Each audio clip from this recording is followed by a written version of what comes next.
Buenas noches para todos. Vamos a continuar hoy con nuestro estudio que hemos traído acerca de el ADN de nuestra Iglesia El Río. Y hoy, pues, vamos a estar iniciando haciendo un recuento de lo que habíamos trabajado en la ocasión pasada, un breve resumen. Recordemos, Dios nos creó porque quiso hacerlo, por su amor éxtasis, que como dijimos es un amor que se extiende hacia afuera y que es un amor infinito. El Señor opina que el hombre es muy bueno, que somos su creación. El ser humano es como la obra cumbre del Señor y en su concepto, en el concepto de Dios, es muy bueno.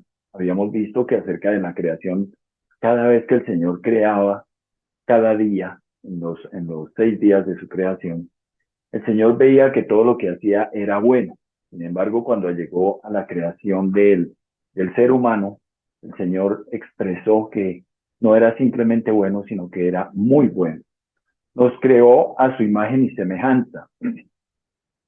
¿Qué quiere decir? Que Dios nos creó como Él es, como es su esencia, relacional. El Señor es relacional y habíamos hablado de cómo su relación se mantenía permanentemente entre el Padre, el Hijo y el Espíritu Santo. Y nosotros fuimos creados a esa misma imagen y semejanza, por lo tanto somos relacionales como Él. Entonces, debemos tener claro que en este sentido es que nosotros debemos considerar que tenemos semejanza con el Señor. Muchas de las características que nosotros tenemos pertenecen al Señor porque fuimos hechos a su imagen y semejanza. No tenemos todas las características del Señor, obviamente, porque si no seríamos como Dios. Y también veíamos que solamente conocemos al Señor a través de una relación. No lo podemos conocer a través de sus atributos, como lo habíamos explicado en la ocasión pasada, sino a través de una relación con Él. Y también, entre más nos conocemos nosotros, entre nosotros, más conocemos también al Señor. Y anotábamos esta frase: usted no ha hecho nada para merecerse el amor de Dios y por tanto no hay nada que usted pueda hacer para que Dios deje de amarlo. El Señor nos ama porque Él decidió amarnos. El Señor estableció desde el principio de su creación que nos amaba. El enemigo ha tratado de convencernos de lo contrario, de que el Señor no nos ama, y por eso muchas veces permitimos que entren preocupaciones, angustias a nuestra vida. Pero la verdad es que el Señor nos ama y nosotros tenemos que tener claro esto en la vida. A veces luchamos con eso. Yo creo que todos en la vida luchamos en muchas ocasiones con este tipo de cosas acerca de la importancia que nosotros tenemos para el Señor. Y vamos a estar comenzando a trabajar hoy un nuevo tema que lo he titulado Creencias y Realidades, que tiene mucho que ver con, con las cosas que a veces impropiamente pensamos acerca del Señor y en los enfoques equivocados que a veces nosotros tenemos acerca del Señor. Y aquí en el río, pues buscamos eh, rechazar o no permitir que estas cosas tomen ocasión en nuestras vidas. Bien, vamos entendiendo un poco las cosas. El Señor nos dijo que nosotros somos muy buenos, que el Señor lo que ha creado, lo ha creado bien, y el ser humano, que es su obra cumbre, es muy bueno en su opinión. Eh, Sin embargo, a veces vemos que en el mundo no ocurren cosas buenas.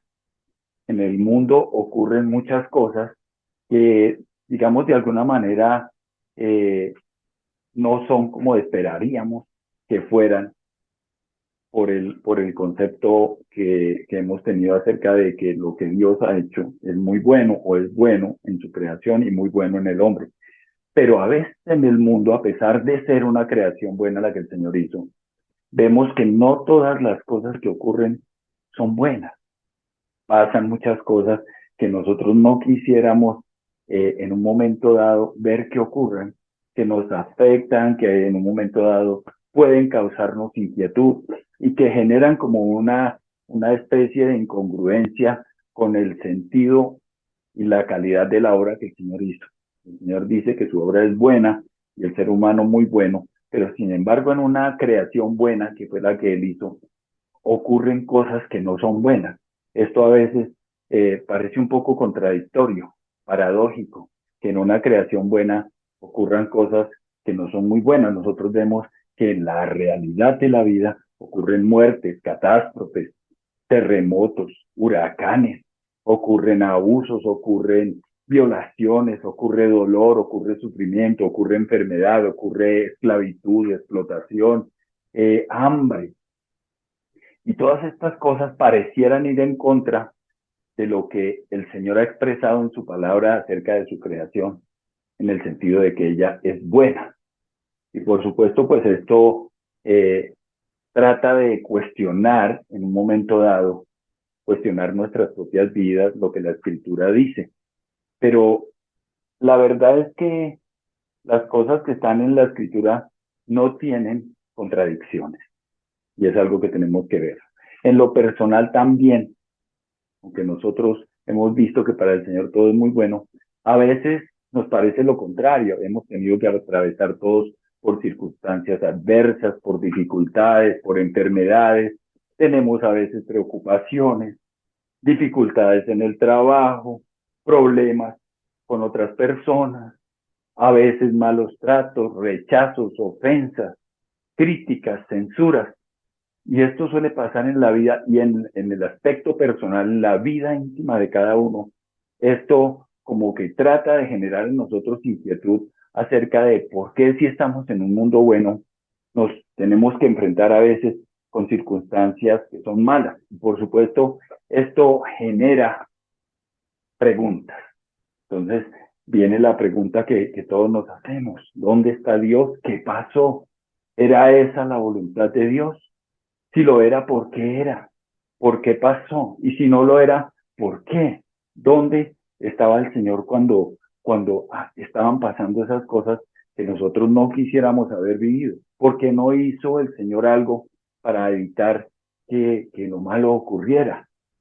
Y no es raro entonces que encontremos que muchas personas que no han tenido un encuentro personal con Dios consideren que Dios no existe, porque ante la lógica humana, ante el pensamiento humano, eh, tratar de conciliar lo que pasa con lo que dice la Escritura puede resultar difícil para las personas que no han tenido un encuentro con el Señor, que no han escudriñado la palabra y que no conocen las enseñanzas de la Escritura. La Biblia dice que las cosas espirituales han de discernirse espiritualmente y ocurre que en el ámbito natural normal, cuando uno hace un análisis lógico, humano, racional de las cosas, pues pareciera que todo es una farsa.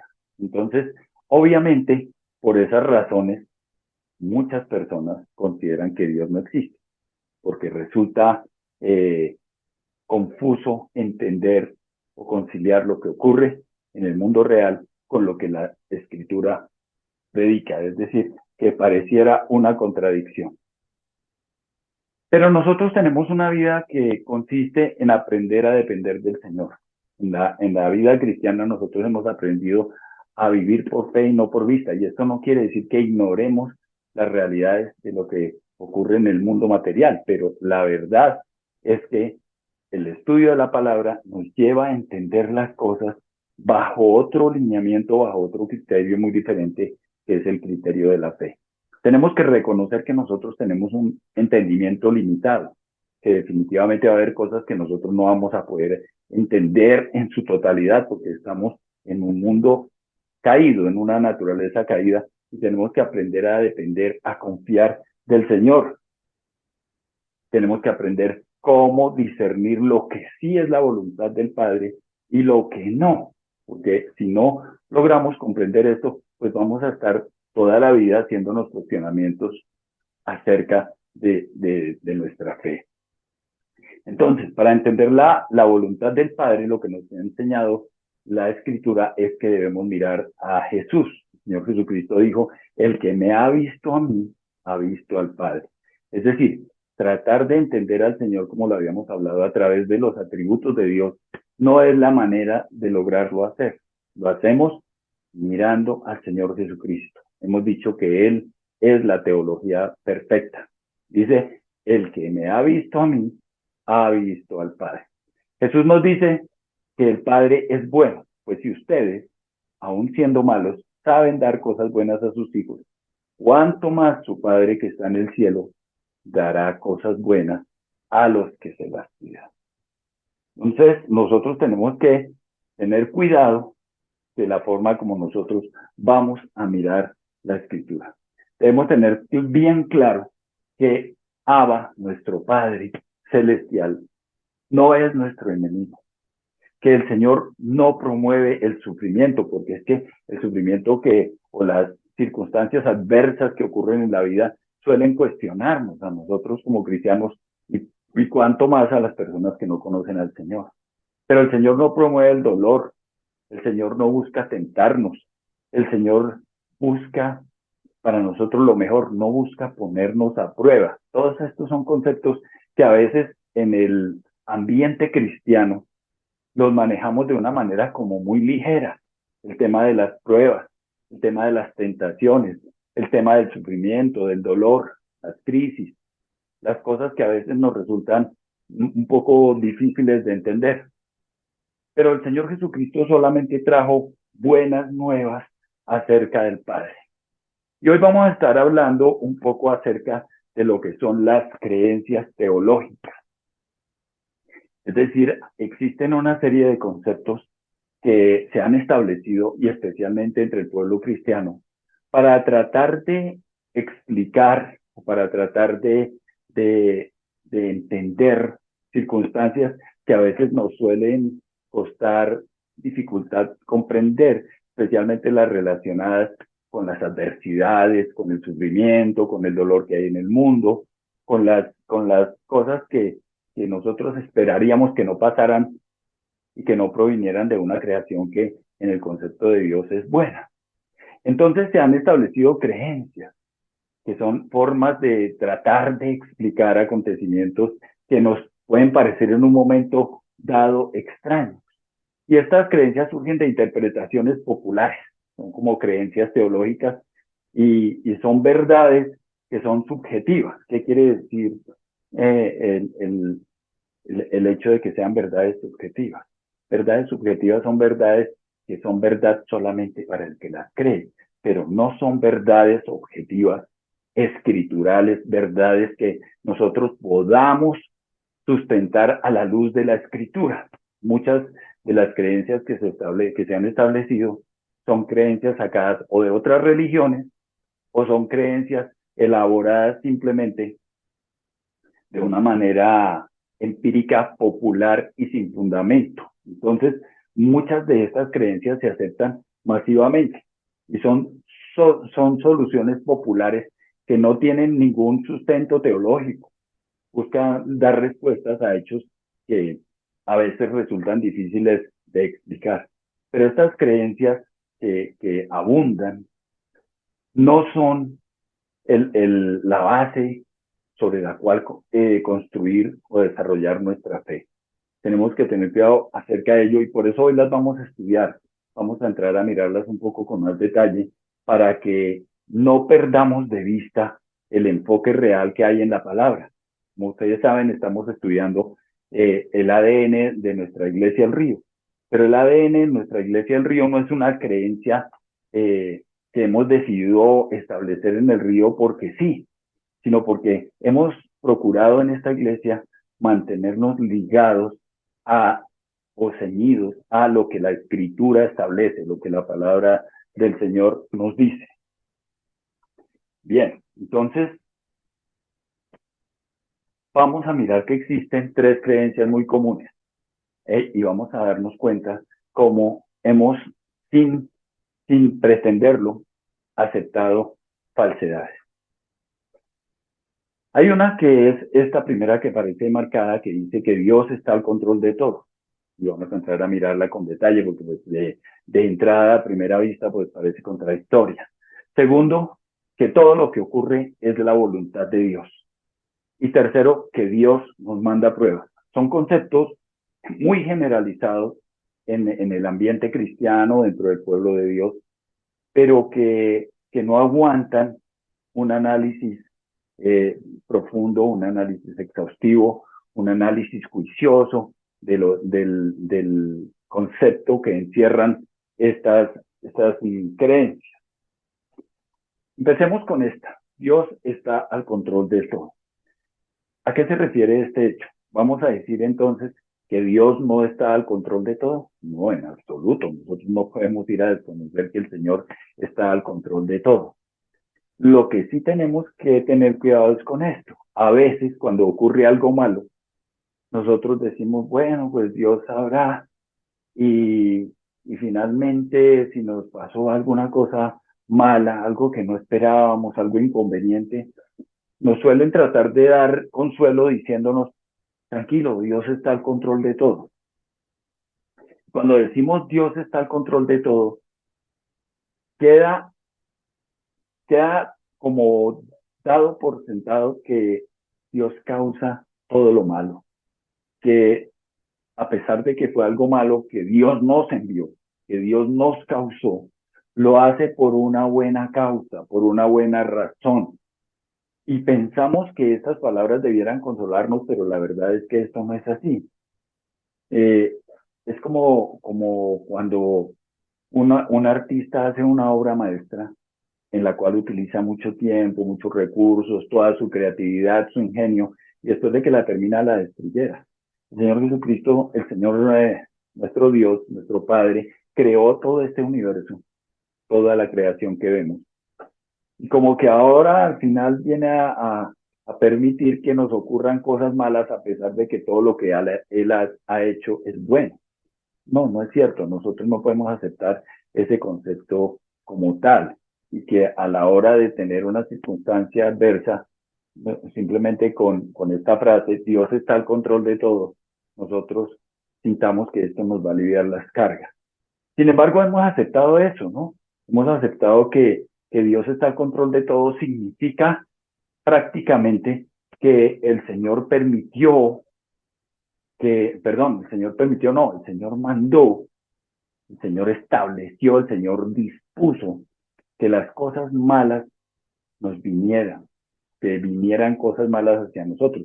Es decir, como que Él nos lo hubiera mandado el mal que en un momento dado estamos afrontando, bien sea de manera personal o en general en la creación. Asumimos que Dios lo mandó, que Dios fue quien dispuso que eso fuera así y por lo tanto que lo tenemos que recibir y lo tenemos que aceptar sin que esto nos cause mayor problema. Esto no tiene ningún sentido, pero tratándose de Dios, nosotros los cristianos a veces lo hemos aceptado. Pareciera no incomodarnos el hecho de que Dios en un momento dado fuera autor de algo malo o hubiera diseñado algo malo para que nos ocurriera a nosotros en particular. No es sabio, ni mucho menos santo, decir que Dios es el generador de las cosas malas. Repito, no quiere decir que el Señor no esté al control de todo. El Señor sí está al control de todo. Pero cuando nosotros le decimos esta frase a una persona para tratar de consolarla, no la estamos consolando, la estamos despistando, la estamos decepcionando, la estamos desubicando, porque uno lo primero que dice es, si Dios es mi Padre, es nuestro Abba, me ama tanto, entregó a su Hijo por mí, ¿por qué me manda una situación adversa, un dolor, un sufrimiento, una enfermedad, una crisis, una situación dolorosa que en un momento dado podría ser hasta insoportable? No, el Señor no es autor de eso. Y el Señor sí está al control de todo. Pero esta frase no nos va a traer a nosotros no va a ser ningún motivo de tranquilidad. ¿De dónde surge esta creencia de que Dios está al control de todo? A veces, y vamos a mirar ahorita el tema de considerar que la voluntad de Dios es que nos ocurran cosas malas. Se argumenta que este concepto surge muy probablemente del estudio del libro de Job. Ustedes saben que Job tuvo grandes problemas, se complicó su vida con una serie de adversidades sucesivas una tras otra y perdió a sus hijos, a sus hijas, perdió sus propiedades, perdió su ganado, perdió todo lo que tenía y después de esto Job Dijo, desnudo salí del vientre de mi madre y desnudo he de partir. El Señor ha dado, el Señor ha quitado. Bendito sea el nombre del Señor. Y dice también en más adelante, dice, ¿qué? ¿Recibiremos de Dios el bien y el mal no lo recibiremos? Es decir, que Job, en el momento que estaba viviendo, la circunstancia que estaba viviendo, lo llevó a pensar que de Dios provenía el mal que estaba recibiendo. Como todos sabemos, porque yo sé que ustedes han leído la historia de Job, el mal no se lo mandó el Señor. El mal se lo causó el enemigo, Satanás. Pero sí tenemos que recordar que el Señor se lo permitió al enemigo. Y aquí hay algo muy importante. El enemigo no se puede mover en contra de los hijos de Dios autónomamente. El Señor le ha puesto límites al enemigo. El Señor nos ha protegido, el Señor nos ha guardado. El enemigo no nos puede atacar simplemente porque quiere. Puede hacer hasta donde el Señor le permita. Pero sí es muy importante que quede claro que no fue el Señor el gestor de este hecho, de lo que le estaba ocurriendo a Job. ¿Qué ocurría? Job estaba en un momento de lucha, de dificultad. Estaba pasando por una situación adversa y estaba confundido. Y es que nosotros tenemos un entendimiento limitado. Pero en ese entendimiento limitado terminamos haciendo al Señor responsable de todo lo que nos ocurra, de lo bueno y de lo malo también.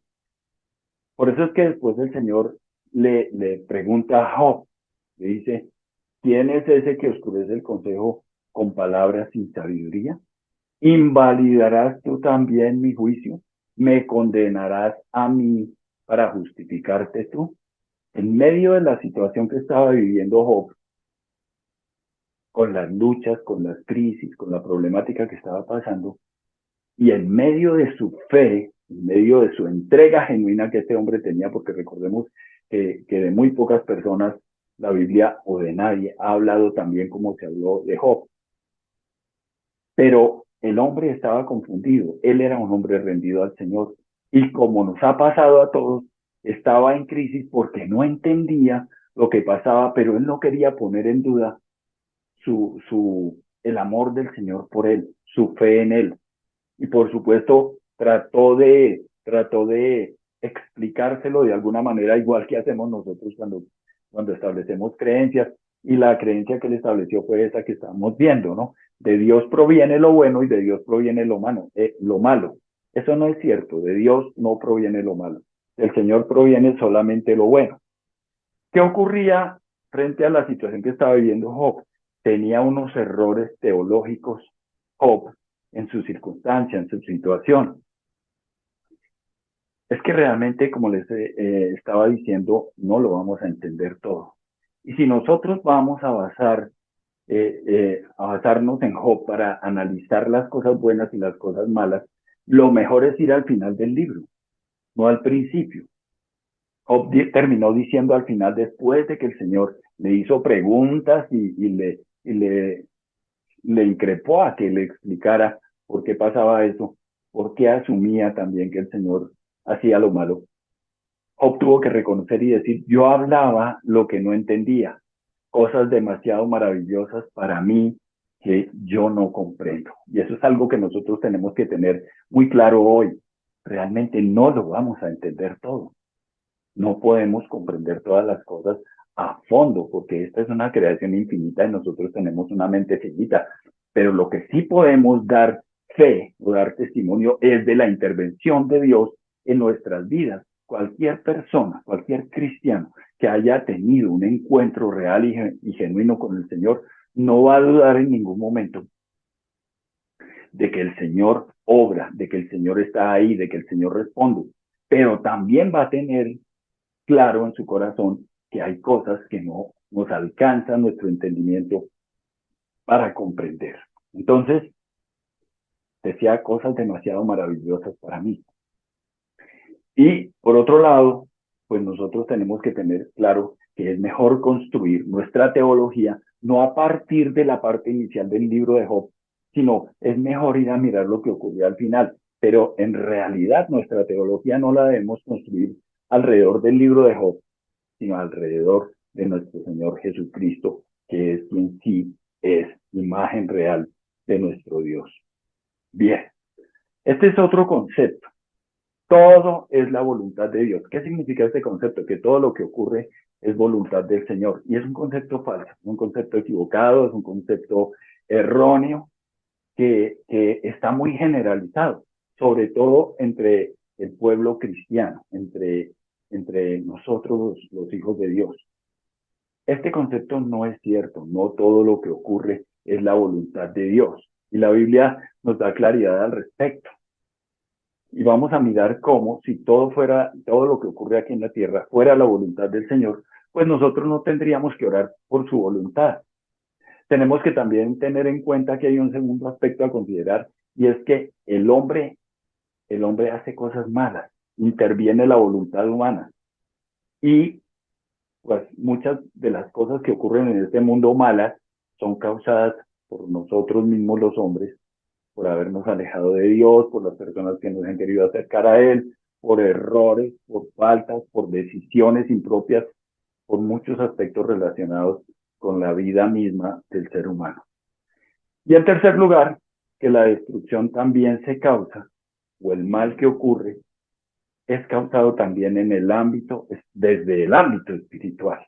Entonces, estas son cosas que nosotros debemos tener en cuenta. ¿Para qué orar por la voluntad de Dios? La Biblia dice, vosotros pues oraréis así, Padre nuestro que estás en los cielos, santificado sea tu nombre. Venga tu reino, hágase tu voluntad como en el cielo, así también en la tierra.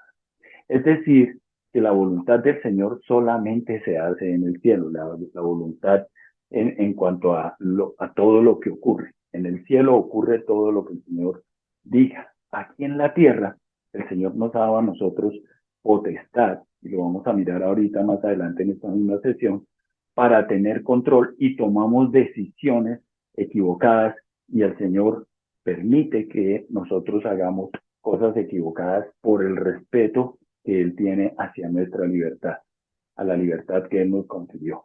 Entonces, para que la voluntad de Dios ocurra aquí en la tierra, lo que nosotros tenemos que hacer es eso, lo que el Señor Jesucristo nos indicó, hay que orar para que la voluntad del Señor se haga aquí en la tierra, porque por lo pronto la voluntad absoluta de Dios que está haciendo es en el cielo. Entonces no podemos perder de vista que no todo lo que ocurre aquí en la tierra es la voluntad de Dios. Entonces esta es la razón por la que Jesús nos enseñó a orar de esta manera. Y como venimos diciendo, Jesús es la teología perfecta. Un segundo aspecto es la voluntad humana. Ustedes recuerdan que en alguna ocasión el Señor iba con sus discípulos y quisieron entrar a una ciudad y no se lo permitieron.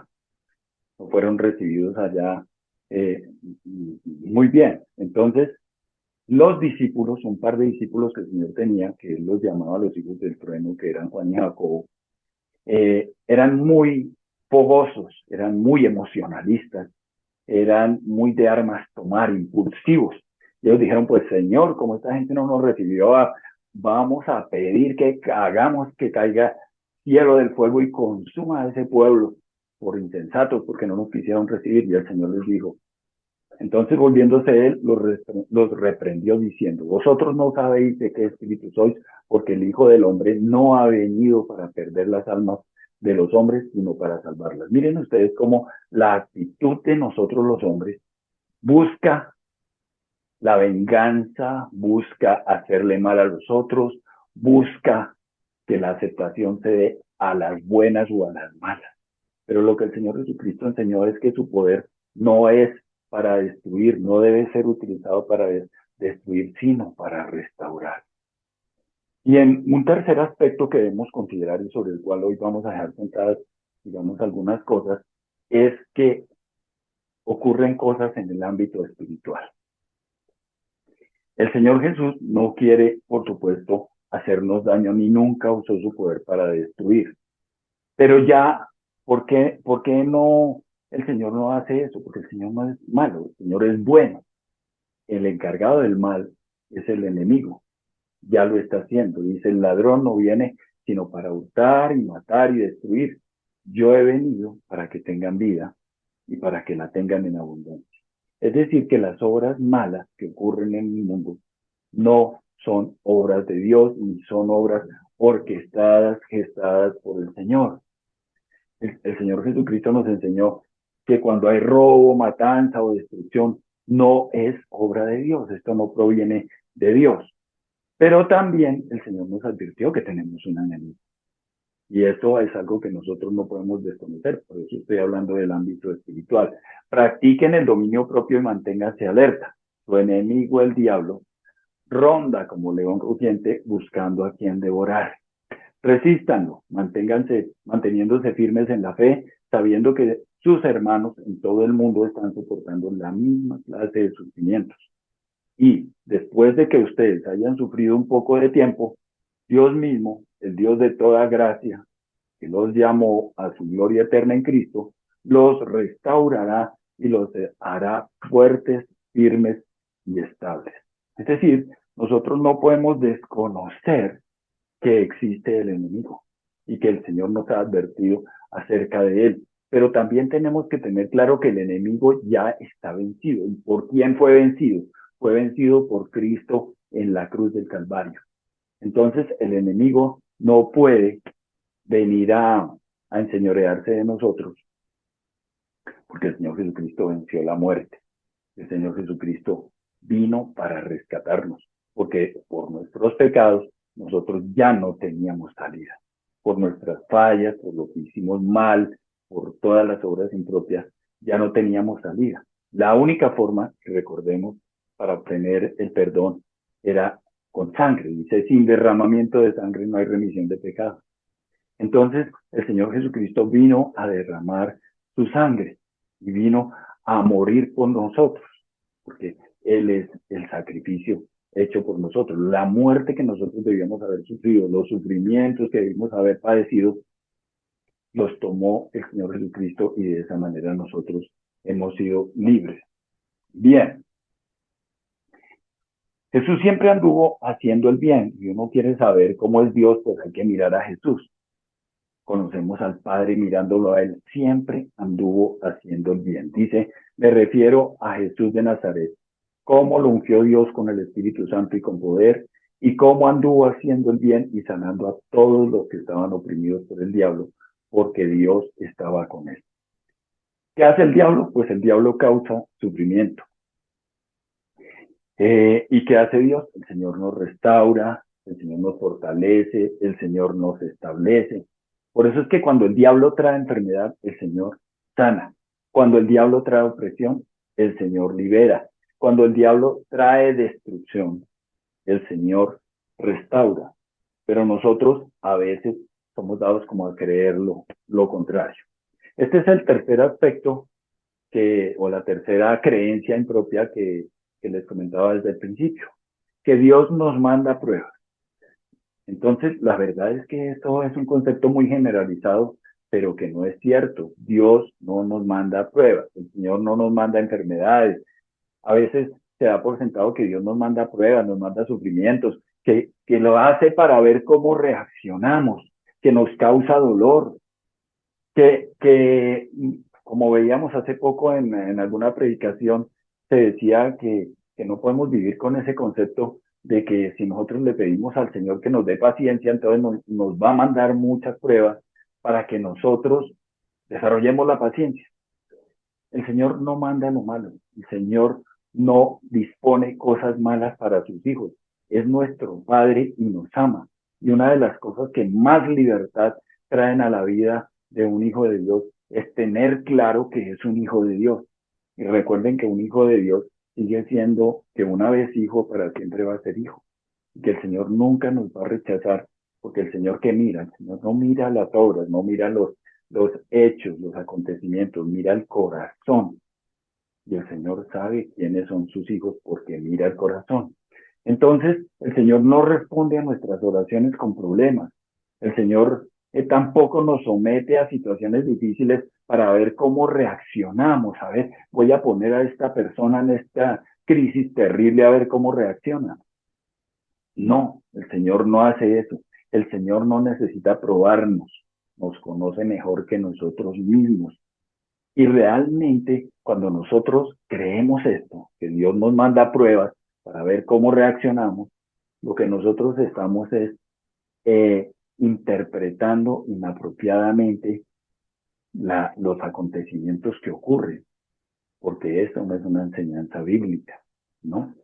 Dios no necesita probarnos. Pero, ¿qué ocurre cuando nosotros pensamos de esta manera? Cuando nosotros pensamos que Dios necesita probarnos.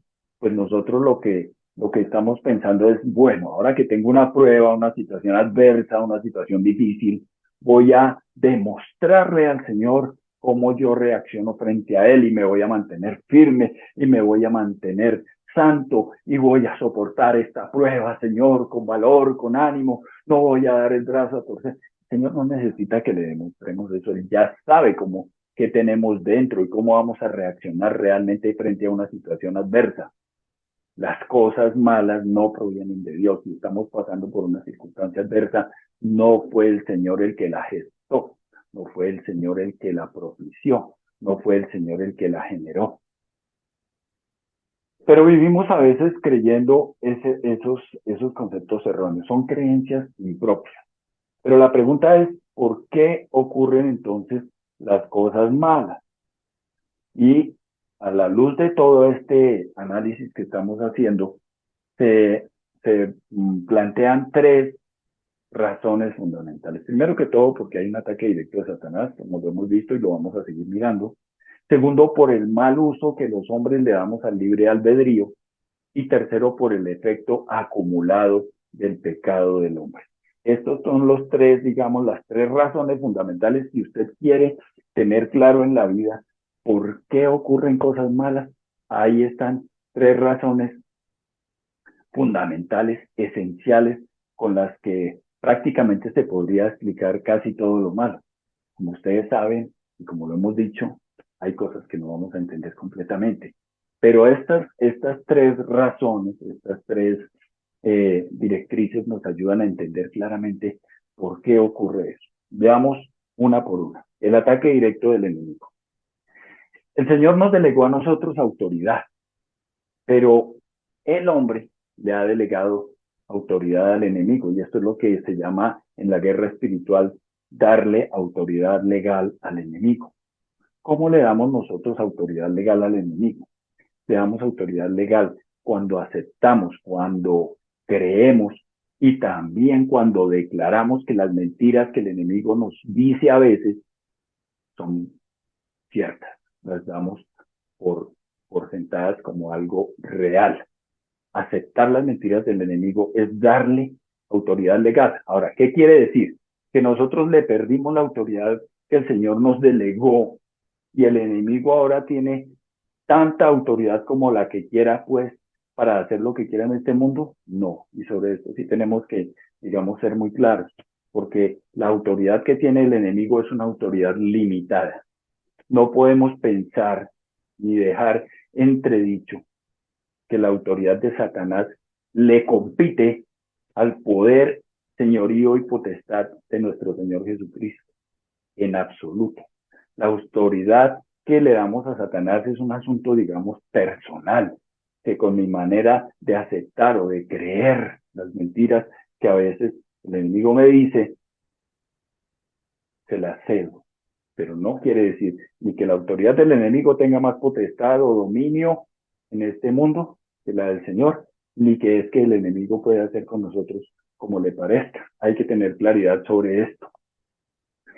A veces nosotros confesamos cosas que no son ciertas. Por ejemplo, a veces nosotros decimos cosas simples como estas. Ay, es que yo soy como malo para no sé qué. Y esa es una mentira que se le ha dicho a uno de pronto el enemigo a su mente, porque recordemos que el campo de batalla del enemigo es la mente, y nosotros la estamos proclamando y la estamos aceptando. Le estamos dando autoridad legal al enemigo sobre nosotros.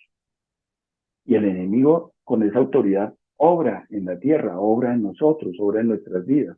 Y el Señor Jesucristo nos avisó, nos advirtió acerca del control que el enemigo quiere tener sobre nuestras vidas. Dice, el ladrón no viene sino para robar, para hurtar, matar y destruir. Y yo he venido para que tengan vida y para que la tengan en abundancia. ¿Qué quiere decir? Pues que aunque el enemigo pretende hacer todo eso con nosotros, y de hecho en muchas ocasiones se lo permitimos porque le hemos dado derecho legal, el Señor está con nosotros y dice, he venido para que tengan vida y para que la tengan en abundancia. El enemigo, cuando uno rinde su vida al Señor, cuando uno realmente ha entregado su vida al Señor, el enemigo va perdiendo potestad sobre uno. Sin embargo, como ustedes saben, a veces los cristianos le damos lugar al diablo en ciertas cosas. Por ejemplo, pensemos en un disgusto, un choque, un enfrentamiento que a veces suele ocurrir en todos los hogares. Nosotros podemos permitir que el enemigo nos utilice a través de la ira para llevar las cosas a niveles insospechados, a la separación, al divorcio o a los golpes o a lo que sea, o con sabiduría y con la presencia del Espíritu Santo en nuestra vida podemos tener control sobre la situación y no permitir que el enemigo haga esas cosas. Es decir, tampoco vamos pues a aceptar que es que el enemigo viene a hacer lo que le parezca con nosotros. Bien, Satanás también hay que tenerlo en cuenta. Satanás es el príncipe de este mundo y Jesús manifiesta que hay autoridad por parte del enemigo en este mundo. Y repito, no una autoridad insuperable, invencible y mucho menos mayor que la autoridad de nuestro Dios y Padre Celestial. Frente al poderío, señorío y potestad de nuestro Dios, la autoridad de Satanás es insignificante. Dice, el juicio de este mundo ha llegado y el príncipe de este mundo va a ser expulsado. Fíjense que Satanás de entrada está perdido. Ya no hablaré más con ustedes porque viene el príncipe de este mundo. Él no tiene ningún dominio sobre mí. Y el Señor Jesucristo vino para que tengamos vida y vida en abundancia. Murió por nosotros. Pues sobre nosotros tampoco tiene potestad en la medida en que nosotros hemos rendido nuestra vida al Señor. Y hablando el Señor Jesucristo de la venida del Espíritu Santo dijo, y cuando Él venga, convencerá al mundo de su error, en cuanto al pecado, a la justicia y al juicio. En cuanto al pecado, porque no creen en mí. En cuanto a la justicia, porque yo voy al Padre y ustedes ya no podrán verme. El Señor partida.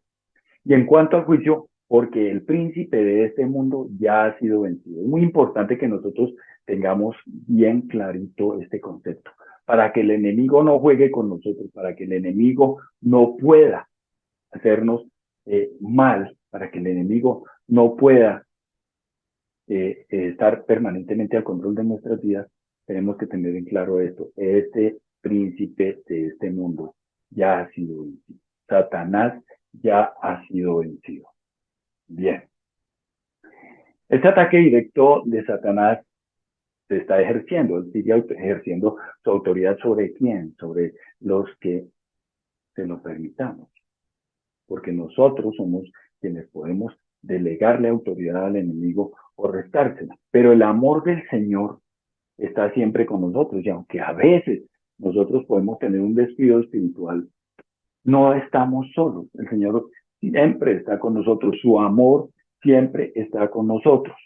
Y Jesús tomó el castigo sobre sí mismo para restaurar la creación y para restaurar nuestra relación con Dios. Debemos tener claro que el Señor está de nuestro lado. Bien. Y por último, pues, el poder más grande que el Señor ha otorgado al hombre es el poder de elección, que en la Biblia se llama el libre albedrío.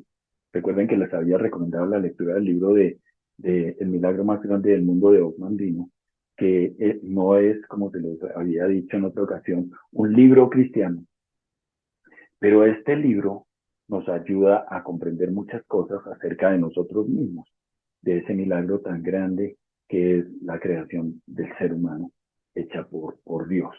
Pero dentro de, digamos, todo ese análisis que hace ahí el libro, una de las cosas en las que más hace énfasis es que el poder más grande que nosotros tenemos, o más grande que el Señor le ha otorgado al hombre, es el poder de elección o el libre albedrío. Pero ¿qué pasa? Nosotros también hemos hecho mal uso del libre albedrío.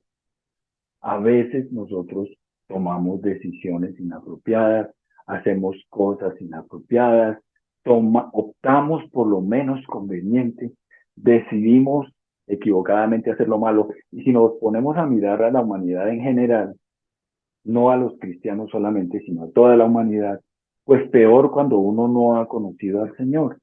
Se vive a la deriva, por eso existe la delincuencia, por eso existen los criminales, por eso existen las cosas malas y las personas que hacen cosas malas. ¿Por qué? Porque no han tenido un encuentro con el Señor y viven con la mentalidad de este mundo.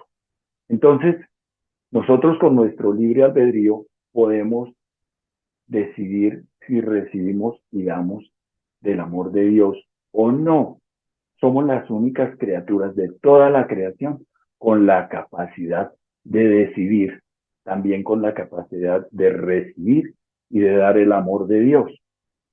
Sin embargo, el libre albedrío que el Señor nos ha dado, lo que hace es facultarnos para que decidamos si hacemos buen uso de él o no, si aceptamos el amor de Dios o no, y si tomamos decisiones apropiadas en todos los ámbitos de la vida.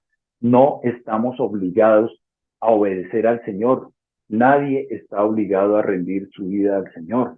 El cristianismo no es una obligación, pero lo podemos decidir con nuestro libre albedrío.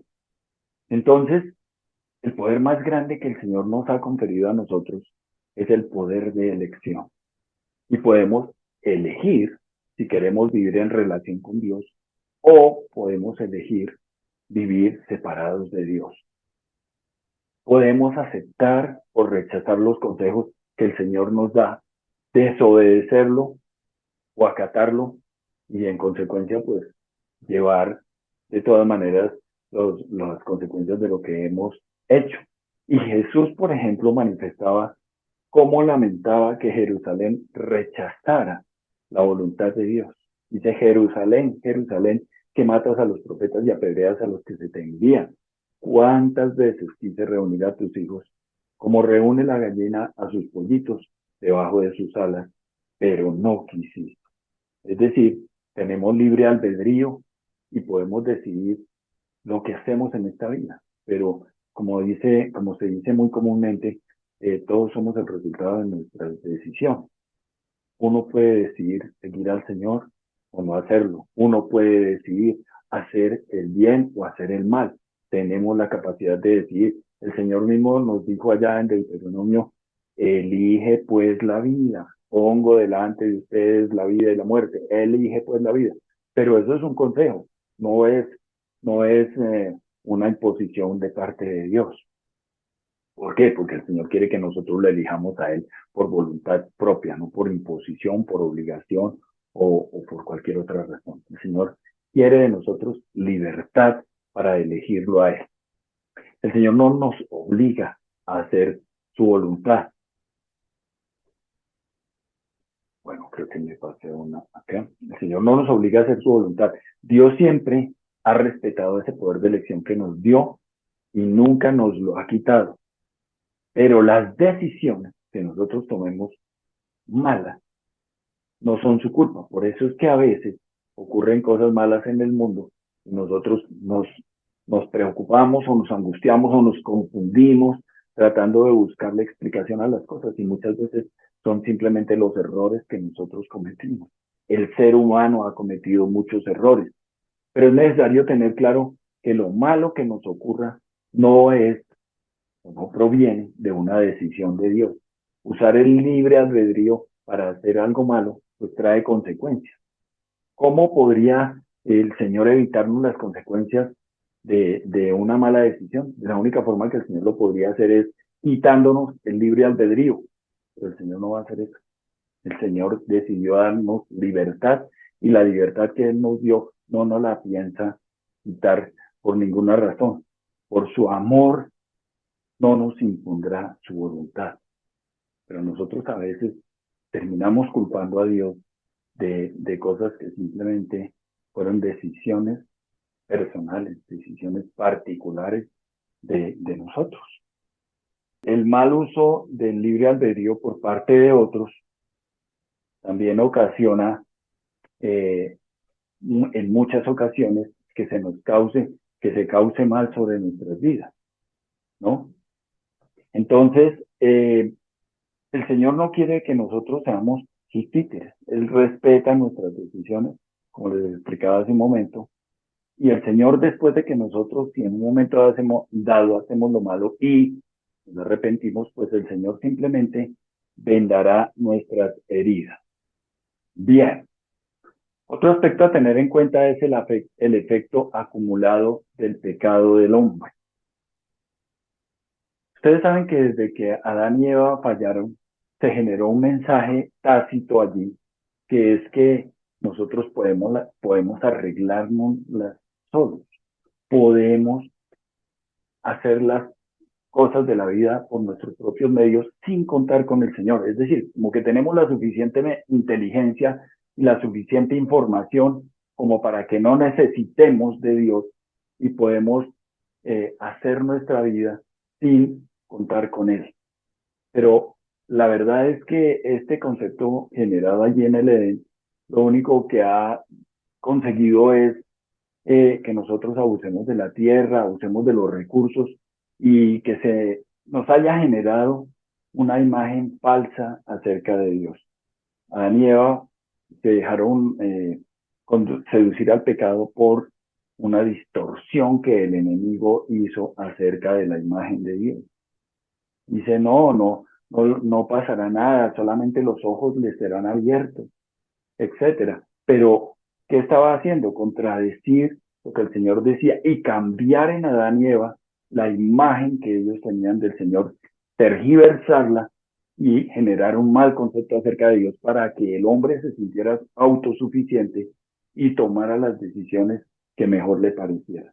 ¿Cuál ha sido el resultado? Pues hambrunas, pobreza, escasez de los recursos y todas las cosas malas que hemos visto o que vemos en la creación. Hoy en día, los alimentos que consumimos ya no tienen el mismo valor nutritivo que tenían antes. Hemos, hemos pervertido hasta la creación, hemos generado el calentamiento global, hemos generado los gases, las crisis, el sufrimiento, lo hemos causado nosotros por el daño que también hemos causado al planeta. También el estrés, el afán, la ansiedad y la angustia y la desesperación con la que vivimos en nuestra sociedad moderna ha generado el estrés que es fuente de todo tipo de enfermedades. Hoy nuestros cuerpos ya no funcionan conforme al diseño original de Dios porque hemos dañado mucho el planeta y porque nos hemos causado mucho daño con el estrés. Ustedes saben que el estrés causa todo tipo de enfermedades. Entonces, hemos generado desastres naturales que por supuesto no eran el plan de Dios. Por eso les decía al principio, a veces nosotros nos conformamos diciendo que es que Dios está al control de todo y que todo es la voluntad de Dios. No es cierto. No todo lo que ocurre es porque sea la voluntad de Dios. Interviene el hombre con su libre albedrío haciendo toma de malas decisiones y también interviene el enemigo causando mal. Por eso es que decimos que una imagen falsa de Dios nos separa de Él, de nosotros mismos y de la naturaleza. Esto es algo que ahí se ha consignado en los libros y que realmente pues tiene un sentido muy grande para nosotros ahora que vamos entendiendo cada vez más claramente las cosas. Pero al igual, el Señor nos ha dado a nosotros libertad, pero también esto ha generado o también implica responsabilidad. Dice, pues si ustedes, aun siendo malos, saben dar cosas buenas a sus hijos, cuánto más su Padre que está en el cielo dará cosas buenas a los que se las pidan. Nuestro Dios, nuestro Abba, nuestro Padre, es un buen Padre, pero nos ha dado esa libertad que nos que ha establecido y nos ha enseñado a través de su palabra que debemos usarla responsablemente. Pero el Señor sabe que en el proceso vamos a fallar, sabe que vamos a tropezar, sabe que vamos a caer, sabe que nos vamos a equivocar. Sin embargo, a pesar de que es posible que en un momento dado le hagamos daño a otros o nos lo hagan a nosotros, no nos va a quitar el libre albedrío, no nos va a quitar el libre albedrío. Bien, hablemos algo acerca de la soberanía de Dios. Aquí se plantean dos aspectos fundamentales que son los siguientes: la soberanía de jure o de jure, que es el derecho legal, y la soberanía de facto, es decir, algo superior que lo impide. Dios se autolimitó para darnos el poder. Un ejemplo muy claro que ayuda a entender este hecho es el que se plantea allí del semáforo. Cuando nosotros llegamos a un semáforo y el semáforo está en verde, podemos o tenemos el derecho legal para cruzar. ¿Por qué? Porque es la norma que se ha establecido. Ese es un derecho de jure o de jure. Pero si hay un carro y está atravesado, no podemos pasar, hay un obstáculo que no lo impide pasar. Aunque tenemos el derecho legal, hay algo superior que lo impide. Ese es el derecho de facto o de hecho, ¿no? Entonces, bajo ese concepto del derecho de facto fue que el Señor escogió autolimitarse para proteger nuestro poder de elección. El libre albedrío que el Señor nos otorgó es un libre albedrío que nos da libertad a nosotros, pero que a la vez le pone un límite al Señor. Y el Señor dice: acepto lo que ustedes decidan hacer, pero por supuesto que, como veíamos hace un momento, tendrá unas implicaciones, tendremos responsabilidad de ello. El libre albedrío que el Señor nos otorgó no nos lo quita por ninguna razón. Pero en el caso particular de nosotros, los hijos de Dios, el Señor, cuando cometemos por una equivocación, por nuestra capacidad de decidir, hicimos una decisión inapropiada, hicimos algo malo, el Señor siempre sacará algo bueno de nuestras equivocaciones y con eso nos ayudará a crecer. Entendamos que en este caso no fue el diablo, ni fue Dios el que generó algo malo, sino fuimos nosotros. Sin embargo, el Señor utilizará eso para nuestro beneficio, para nuestro bien. Tenemos que ver también que el Señor ha establecido para nosotros un rol en la voluntad de Dios. Dios quiere que cooperemos con Él. Dios tiene autoridad legal sobre todo. Eso es algo muy importante que debemos tener en cuenta. Pero Él se ha autolimitado en ciertos aspectos que tienen que ver particularmente con nuestro libre albedrío para darnos a nosotros participación en su creación. Que tengamos parte en lo que se hace en la tierra. Dios quiere que cooperemos con Él en el cuidado de la creación. Por eso dice: luego dijo Dios, hagamos al ser humano a nuestra imagen y semejanza, que tenga dominio sobre los peces del mar y sobre las aves del cielo, sobre los animales domésticos, sobre los animales salvajes y sobre todos los animales que se arrastran por el suelo. Dios se ha autolimitado de facto. Es decir, Él mismo se ha puesto ese límite para darnos el libre albedrío. Y una de las claves esenciales para nuestra cooperación con el Señor en esta tierra es la oración. Con eso cooperamos mucho nosotros. Hay cosas que no se hacen a menos que el hombre coopere con Dios. Por ejemplo, lo que ustedes ven ahí. El Señor quiere levantar a ese niño bien, lo quiere levantar como una persona fuerte, pero necesita que su mamá le dé de comer. No lo va a hacer el Señor, no va a coger la cuchara y le va a dar de comer. Dios se ha autolimitado de facto, es decir, se ha obligado.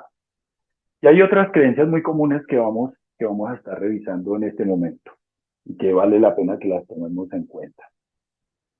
Todas las cosas obran para bien. Este es un concepto que nosotros hemos dado por sentado, que todas las cosas obran para bien. Lo que dice la Escritura es lo siguiente: dice: asimismo, en nuestra debilidad, el Espíritu acude a ayudarnos. No sabemos qué pedir, pero el Espíritu mismo intercede por nosotros con gemidos que no pueden expresarse con palabras. Y Dios, que examina los corazones, sabe cuál es la intención del Espíritu, porque el Espíritu intercede por los creyentes conforme a la voluntad de Dios. Ahora bien, sabemos que Dios dispone todas las cosas para el bien de quienes lo aman, los que han sido llamados de acuerdo con su propósito. No podemos decir que todas las cosas obran para bien de manera simplista o absoluta o incuestionable, porque ahí dice claramente que es para los que aman a Dios, ¿no?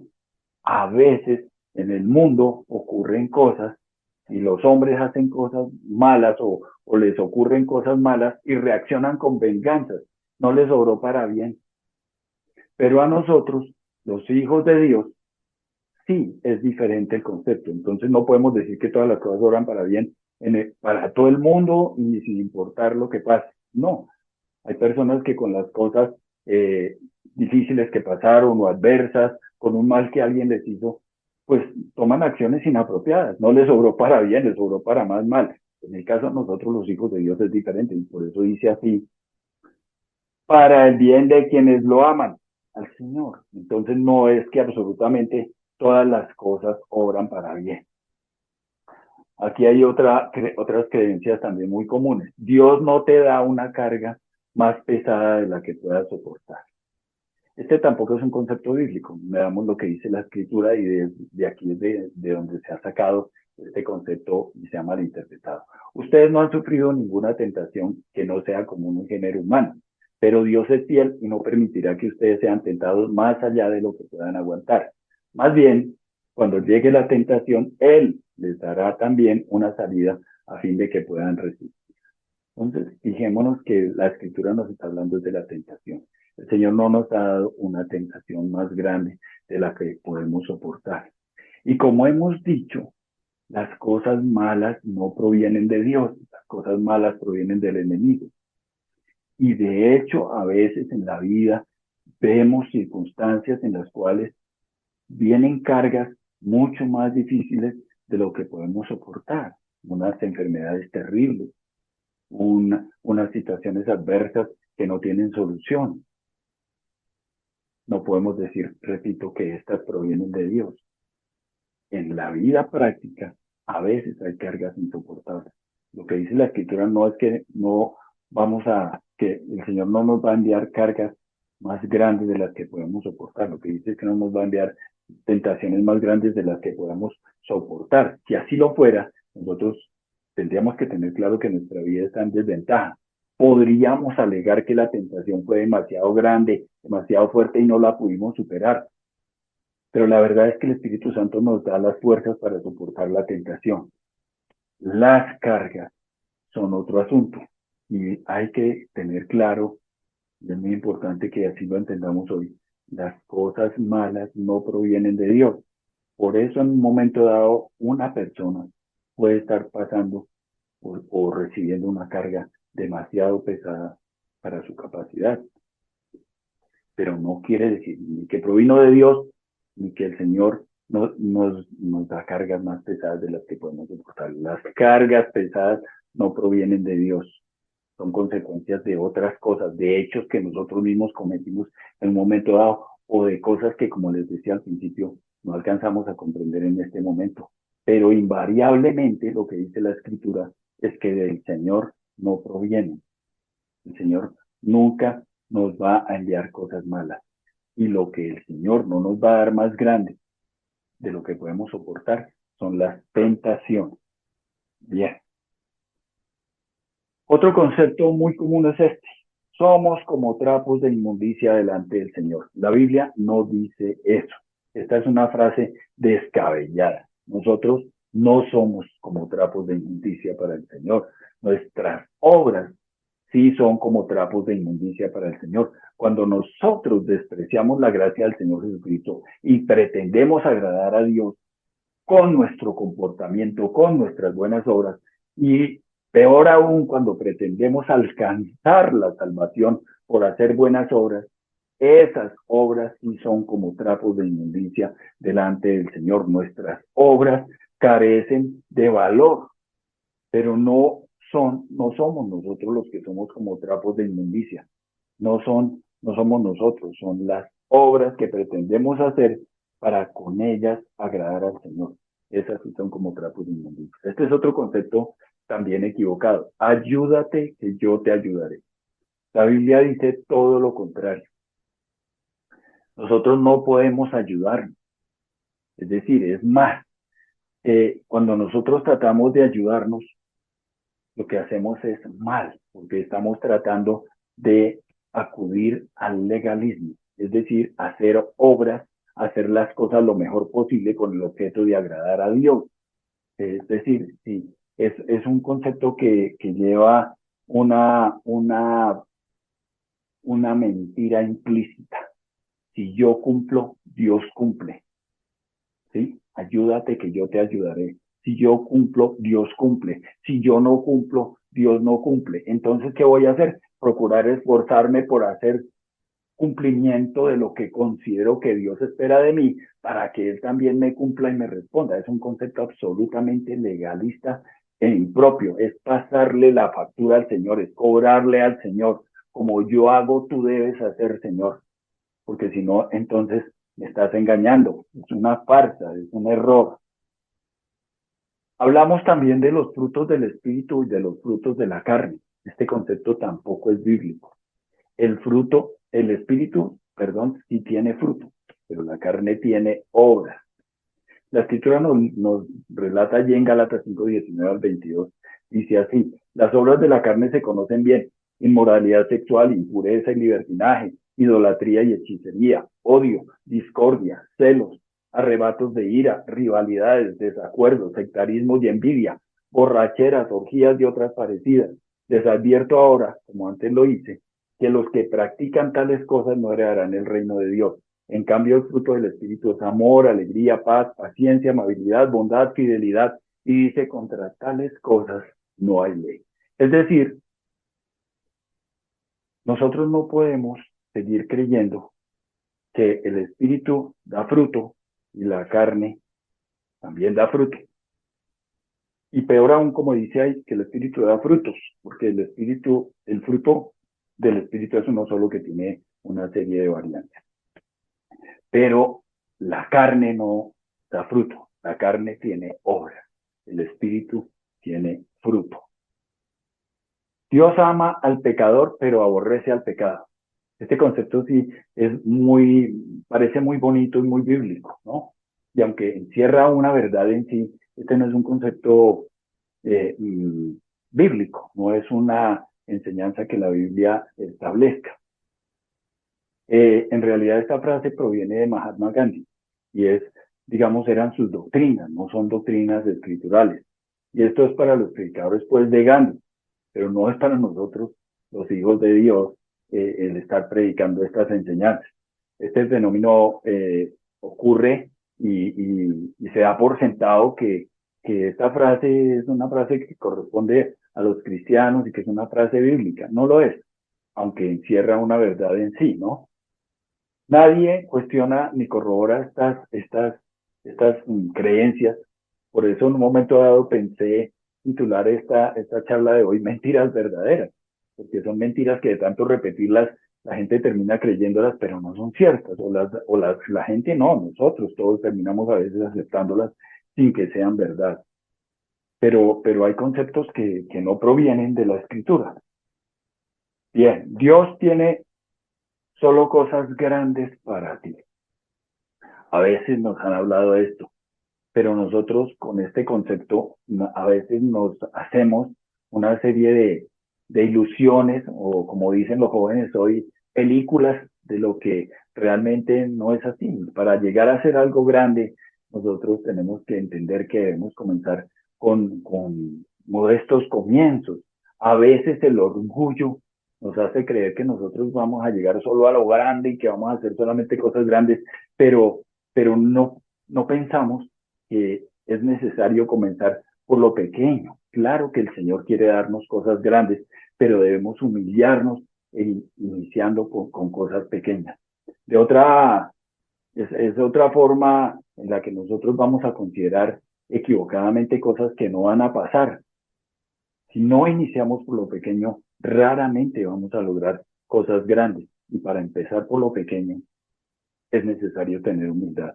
Y a veces las cosas grandes se logran a través de muchísimo, muchísimo trabajo. Otra creencia muy común es esta: pedir la voluntad de Dios.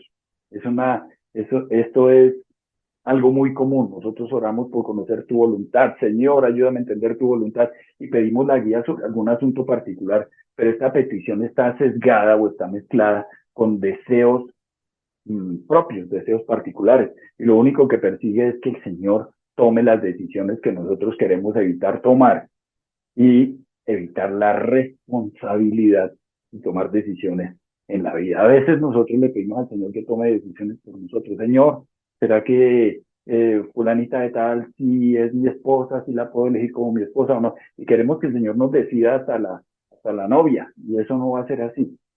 La voluntad de Dios la queremos utilizar para evadir responsabilidades. A veces queremos que el Señor nos guíe hasta en las cosas más mínimas, que son decisiones que nosotros tenemos que tomar.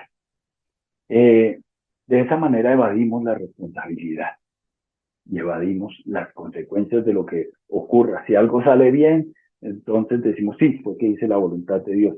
Y si algo sale mal, pues decimos, pero ¿qué pasó con el Señor? Me engañó. Ya tenemos culpable ahí mismo. A veces estas oraciones son simplemente un aviso de algo que ya hemos decidido. Señor, si es tu voluntad, me voy a, le voy a proponer matrimonio a fulanita de tal. Y sencillamente lo que está avisando es que lo va a hacer. Pero, pero no es ni que sea la voluntad de Dios ni que no, sino que eso es un asunto suyo, pero estamos tratando de manipular al Señor para evadir responsabilidades. Concluimos finalmente pues que Dios nos falló. Ese va a ser el error. Otro concepto muy común es este: si hacemos todo bien, nos va a ir bien. Este concepto parece muy bíblico, parece muy real, pero no es cierto. La vida tiene dificultades. A veces nosotros somos víctimas, como no hemos visto, del mal que otros nos puedan causar, de el mal uso del libre albedrío de otras personas. Y aunque hicimos las cosas bien, salieron mal. Y entonces terminamos diciendo, pero Señor, ¿y por qué si yo hice las cosas bien y no sé qué? No podemos hacer de esto una ley. Es de esperarse que al hacer las cosas bien, todo salga bien, pero no siempre pasa así en la vida. Hacer las cosas bien no garantiza que saldrán bien, y terminamos haciendo al Señor culpable de ello. Esperar en la voluntad de Dios. Entonces, hay cosas que Dios no va a hacer. Hay cosas que el Señor no va a obrar porque sencillamente eh, nos corresponde a nosotros hacerlas. A veces queremos que Dios haga las cosas que a nosotros nos corresponde hacer, y terminamos esperando en la voluntad de Dios en vano. Nos confundimos a veces con esto, y muchas veces hasta nos decepcionamos de lo que ocurrió. ¿Pero por qué? Porque ciframos expectativas en cosas que realmente no van a pasar. Hay cosas que las tenemos que hacer nosotros, no nos las va a hacer el Señor. Pensemos, por ejemplo, en el caso de una persona que quiere sacar muy buena nota en un examen, un estudiante, y quiere sacar buenas notas en un examen. Y le ora al Señor: Señor, ayúdame en este examen, que saque buenas notas, y que sea el mejor de la clase, y que obtenga una beca, y que no sé qué. Pero no estudió, oró, pero no estudió. Y cuando llegó al examen, se rajó y puede equivocadamente concluir: el Señor me falló. No es que el Señor haya fallado, lo que pasa es que hay cosas que Dios sencillamente no va a hacer. Son cosas que nos corresponde hacer a nosotros, y concluimos que el Señor nos falló. Terminamos diciendo o estableciendo o creyendo que el Señor nos falló, pero la verdad es que ni el Señor falló ni nosotros obramos bien. Hay cosas que el Señor no va a hacer, hay cosas que nos corresponde hacer a nosotros. Bien, con todos estos temas, y teniendo, digamos, una claridad meridiana de lo que nosotros podemos ir aprendiendo acerca de la voluntad de Dios, del obrar de Dios, de, de, de conformarnos a veces con decir que Dios está al control de todo, tenemos que tener claro que muchas de las cosas que ocurren en esta tierra no son la voluntad de Dios. La voluntad absoluta de Dios se hace en el cielo. Pero aquí nosotros tenemos parte. Aquí nosotros tomamos decisiones, intervenimos directamente. Entonces, en resumen, lo que hemos visto hoy con este tema de las creencias y realidades es esto. Dios creó un mundo que es muy bueno, el mundo en realidad es bueno y el hombre muy bueno. Sin embargo, no todo lo que ocurre en este mundo es bueno. No podemos decir que lo malo que ocurre en este mundo es la voluntad de Dios. No, esa no es la voluntad de Dios. No siempre ocurre la voluntad de Dios en la tierra y como lo explicábamos hoy o como lo veíamos hoy, se debe a estas tres razones. El ataque directo de Satanás, el mal uso del libre albedrío y el efecto acumulado del pecado, que miren ustedes qué interesante, porque esto nos ayuda a clarificar, a comprender y a superar muchas de las inquietudes que a lo largo de la vida nos han surgido respecto a por qué pasan cosas malas.